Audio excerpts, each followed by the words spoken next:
Ang construction worker sa Visayas ay parehas ng ginagawa ng construction worker sa Metro Manila. Pero bakit ang labor cost para sa mga construction worker dito sa Metro Manila ay 800 piso, samantalang ang mga manggagawa sa probinsya na gumagawa ng parehas na trabaho ay napakababa?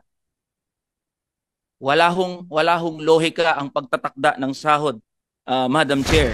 I'd like to call on Congressman Eli San Fernando kasi hindi pa nakakapagsalita yung tao samantalang lumakbay mula sa bayan ng Kongreso papuntang Senado. Thank you po, Madam Chair. I share the same frustration po ng ating mga kagalang-galang na senador.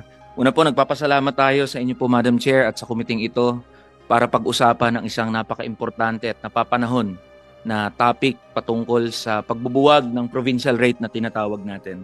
Just for the record po, Madam Chair, and to our distinguished colleagues here, I represent Kamanggagawa Party List. I do not represent the views of the entire House and the committee that I belong to, the Committee on Labor.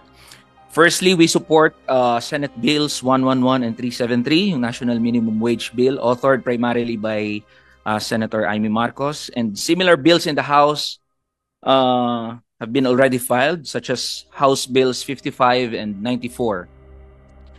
Likewise, we support po the legislated wage increase of 200 pesos. In the House, there are several bills already filed.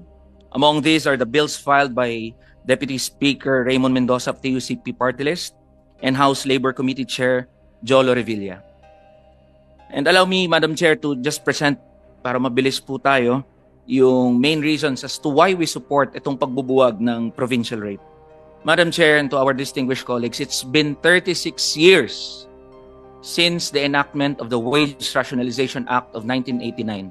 Mag-aapat na dekada na pong hindi nare-review at napag-uusapan itong batas na nagbigay daan sa pagre-regionalize ng pagtatakda ng sahod ng ating mga manggagawa. Throughout the years, GDP, real GDP, and labor productivity have been increasing. Marami na pong mga pag-aaral ang nagsasabi at nagtuturo na ang produktibidad ng mga manggagawa at ang kita ng ating ekonomiya ay tumataas kada taon. Pero ang ating sahod ng mga manggagawa, real wages, have remained virtually the same. So kailangan po na makuha ng mga manggagawa ang makatwirang bahagi, the just share in the fruits of production. The workers are not asking for too much.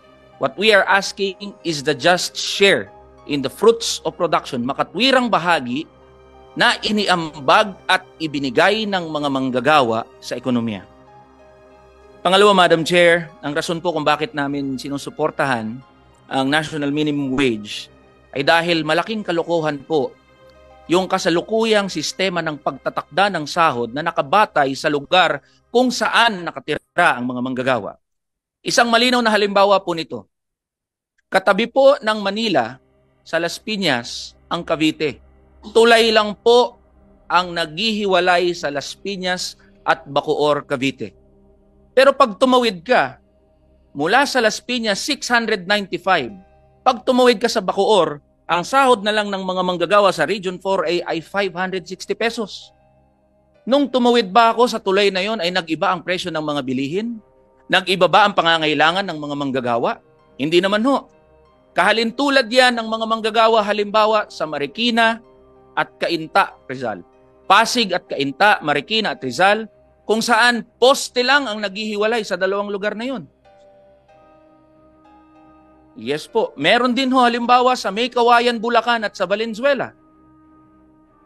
Isang iskinita lang ho ang pagitan. Tatawid lang ho ako ng daanan. Pero magpapalit ang sahod ng mga manggagawa. Mula 695 hanggang 500 piso na lang.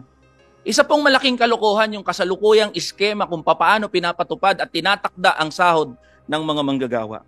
Pangalawa, Madam Chair, and to our distinguished colleagues here, yung nature of work o yung kalikasan ng paggawa.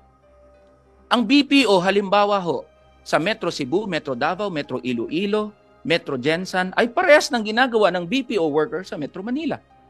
Ang construction worker sa Visayas ay parehas ng ginagawa ng construction worker sa Metro Manila. Pero bakit ang labor cost para sa mga construction worker dito sa Metro Manila ay 800 piso, samantalang ang mga manggagawa sa probinsya na gumagawa ng parehas na trabaho ay napakababa.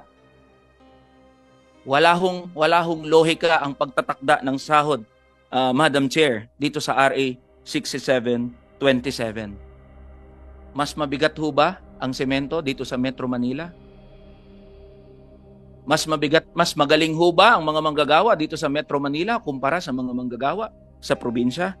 Ang sinasabi namin dito, Madam Chair, parehong pagod, dapat parehas din ang sahod.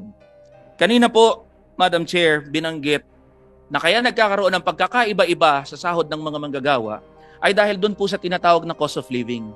At maganda po na inamin po kanina ng ating mga kasamahan dito na walang uniform na pagtatakda ng cost of living. Pero Madam Chair, pasimplihin na lang po natin ang usapan. Pwede po ba nating sabihin sa harap, halimbawa ng mga Ilocano, ng mga Kabitenyo, na mas murang mabuhay sa probinsya kumpara sa Metro Manila? Can we really say that? Hinahamon po natin ang ating mga kasama dito na kung kaya nilang sabihin yan dun sa mga manggagawa and on the record, sabihin po nila. Dahil iisa lang po ang babanggitin ng mga manggagawa sa probinsya at sa Metro Manila. Ang kinakain nyo dyan sa Metro Manila ay parehas din ang kinakain namin sa probinsya. Ang pangangailangan nyo sa Metro Manila ay parehas din ang pangangailangan namin sa probinsya. Kadalasan ay mas mahal pa ang mga pangunahing bilihin sa probinsya dahil sa added na transportation cost. Dahil kalakhan po ng ating mga produkto ay ini-import, binabagsak dito sa Metro Manila, dadalhin sa mga probinsya, meron ho na dagdag na transportation cost. Ito pong ating final na batas, panukalang batas sa House Bill 94, Madam Chair, ay meron pong 5-year transition upang i-address po itong pangamba ng ating mga negosyante na magkaroon ng shock sa ating merkado. Ito rin po ay tatambalan ng isa pang bill, yung Industrial Wage Fixing Mechanism. Instead of regionalized wage fixing mechanism, ang atin pong pinapanukala ay industry-wide wage fixing mechanism. To end, Madam Chair, there is something fundamentally wrong when employers view their workers as just cost in their accounting books. Pag tinitignan lang ho ang mga manggagawa bilang cost sa kanilang mga accounting books, maling-mali ho yun, Madam Chair. Kasi madali nilang tanggalin yung mga manggagawa dahil nga cost lang sa accounting books ng mga employer. Ang amin pong sinasabi, tignan ang mga manggagawa bilang partners for development. Hindi bilang pabigat sa kanilang mga kumpanya na madali nilang sabihan na dahil tumataas ang presyo ng kung ano-ano mga bagay, tatanggalin namin kayo. Tignan ang mga manggagawa bilang pangunahing salik kung bakit tumatakbo ang mga kumpanya, ang mga pabrika. And that is why, Madam Chair, we support your bill and rest assured this representation will push for the passage of that bill in the lower house. Thank you, Madam Maraming salamat sa ating minamahal na kinatawan, Ellie San Fernando. Very valuable input, therefore, from you.